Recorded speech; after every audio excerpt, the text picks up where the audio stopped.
নমস্কার বন্ধুরা, মুনিয়ার রন্ধনশৈলী চ্যানেলে আপনাদের সবাইকে স্বাগত। আশা করি আপনারা সবাই খুব ভালো আছেন। বন্ধুরা, আজকে হাজির হয়েছি দারুণ মুখরোচক এবং চটপটা একটা স্ন্যাক্সের রেসিপি নিয়ে, যেটা আপনারা 10 মিনিটের কম সময়ের মধ্যেই তৈরি করে ফেলতে পারবেন, তাও আবার অত্যন্ত সহজে। আমাদের সকলের বাড়িতেই প্রায় কোনো না কোনো সময় এটা হয়েই থাকে যে বাজার থেকে খই কিনে আনলে তার কিছুটা হয়তো পড়ে রয়েছে, হয়তো ব্যবহারই হলো না। সেই খই দিয়েই আজকে তৈরি করব এই রেসিপিটা, যেটা খেতে দারুণ সুস্বাদু। আর চায়ের সঙ্গে যদি এই মুখরোচক খই থাকে তাহলে চা খাওয়াটা কিন্তু দারুণ জমে যাবে। সহজে কম সময়ের মধ্যে আর ঘরের সাধারণ উপকরণ দিয়ে যে রেসিপিগুলো তৈরি করা যায়, আমি চেষ্টা করি সেইগুলি আপনাদের সাথে শেয়ার করার, যাতে অত্যন্ত সহজে এবং কম সময়ের মধ্যে আপনারা এগুলো তৈরি করে ফেলতে পারেন। চলুন তাহলে এবার দেখে নিই মুখরোচক খই কিভাবে তৈরি করতে হয়। এখানে আমি 100 গ্রাম খই নিয়েছি। প্রথমে খইটাকে ভেজে নেব, তবে ভাজার সময় এর মধ্যে কোনো রকমের তেল মাখিয়ে কিন্তু দেব না, শুকনো খোলায় এটাকে ভেজে নেব। এখন লো টু মিডিয়াম হিটে খইটাকে ভেজে নেব। আর বন্ধুরা, খইটা ভাজতে ভাজতে আপনারা নিজেরাই বুঝতে পারবেন যে আগের থেকে খইটা অনেকটা হালকা হয়ে গেছে আর পরিমাণে অনেকটা কমে এসছে। তখনই বুঝতে পারবেন যে খইটা ভাজা হয়ে গেছে। লো টু মিডিয়াম হিটে ভেজে নেওয়ার পর খইটা অনেকটা হালকা হয়ে গেছে আর পরিমাণে অনেকটা কমে গেছে। এখন একটা খই এভাবে নিয়ে দেখতে হবে যে খইটা যদি একদম ভেঙে যায় তাহলেই জানবেন খইটা পুরোপুরি ভাজা হয়ে গেছে। হাতে নেওয়ার পর এভাবে চাপ দিলে কিন্তু এটা গুঁড়ো গুঁড়ো হয়ে যাবে।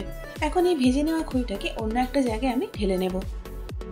এখন প্যানের মধ্যে দিয়ে দিচ্ছি 2 টেবিল চামচ ঘি।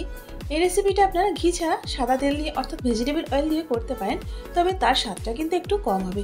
যদি আপনারা ঘি দিয়ে করেন তবে এটা খেতে বেশি সুস্বাদু লাগবে। এখানে আমি 1/4 কাপ চীনাবাদাম নিয়েছি। প্রথমে বাদামগুলোকে আমি ভেজে নেব। লো টু মিডিয়াম হিটে বাদামগুলো আমি ভেজে নেব। যেমনভাবে আমরা নর্মালি বাদাম ভাজি, এখানেও বাদামগুলোকে আমি ঠিক সেভাবেই ভেজে নিচ্ছি। বাদামগুলো ভাজা হয়ে গেছে। এখন এর মধ্যে আমি দিয়ে দিচ্ছি 1.5 টেবিল চামচ কিশমিশ। এখন কিশমিশগুলোকেও বাদামের সঙ্গে হালকা করে ভেজে নেব। কিশমিশগুলোকে ভেজে নেওয়ার পর এখন এখানে দিয়ে দিচ্ছি 2 টেবিল চামচের মতো শুকনো নারকেল, যেটাকে আমি খুব পাতলা পাতলা করে কেটে নিয়েছি, ঠিক যেমনটা চানাচুরের মধ্যে আমরা পেয়ে থাকি। এবার এই নারকেল কুচিগুলোকে বাদাম এবং কিশমিশের সঙ্গে হালকা করে ভেজে নেব। এখন এখানে আমি কিছু গুঁড়ো মশলা দিয়ে দেবো। দিয়ে দিচ্ছি 1/2 চা চামচ গোলমরিচের গুঁড়ো। এর সাথে এখানে দিয়ে দিচ্ছি 1 চা চামচ চাট মশলা, 1 চা চামচ গুঁড়ো করে নেওয়া চিনি। তার সাথে এখানে দিয়ে দেবো 1/4 চা চামচ বিট নুন। সাধারণ নুন দিয়ে দিচ্ছি 1 চা চামচ। এর সাথে 1 টেবিল চামচ দিয়ে দিচ্ছি চিলি ফ্লেক্স। হলুদ দিয়ে দিচ্ছি 1 চা চামচ। এর সাথে এখানে ম্যাজিক মশলাও দিয়ে দেবো 1 চা চামচ। এখন বাদাম, কিশমিশ আর নারকেলের সঙ্গে মশলাগুলোকে ভালো করে একবার মিশিয়ে নাড়াচাড়া করে নিচ্ছি।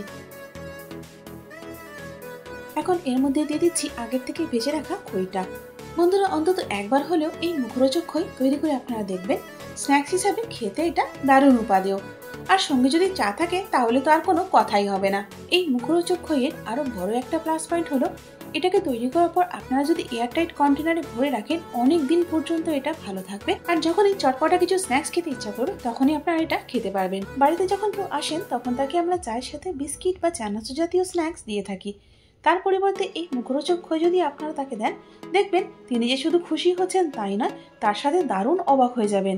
আপনাদের সাথে কথা বলতে বলতে এখানে খইটা আমার ভালো মতো মেশানো হয়ে গেছে। এবার এর মধ্যে আমি দিয়ে দিচ্ছি 1/4 কাপ পাতলা সেও। সেওটা দেওয়ার পরে এখন খইটা আবার একবার ভালো করে মিশিয়ে নেব। বন্ধুরা, আমাদের মুখরোচক খই কিন্তু পরিবেশনের জন্য একদম তৈরি। কি বন্ধুরা, তাহলে দেখলেন তো ঘরে সাধারণ কিছু উপকরণ দিয়ে কত সহজে আর কম সময়ের মধ্যে তৈরি করে ফেললাম আমরা দারুণ চটপটা এই মুখরোচক খই। সাধারণত খই আমরা দুধ দিয়ে খেয়ে থাকি, তবে একবার এভাবে তৈরি করে খেলে আপনাদের ইচ্ছা করবে বারবার এভাবেই তৈরি করে খেতে। তাহলে বন্ধুরা, আর দেরি না করে ঝটপট তৈরি করে ফেলুন সুস্বাদু এবং চটপটা এই মুখরোচক খই।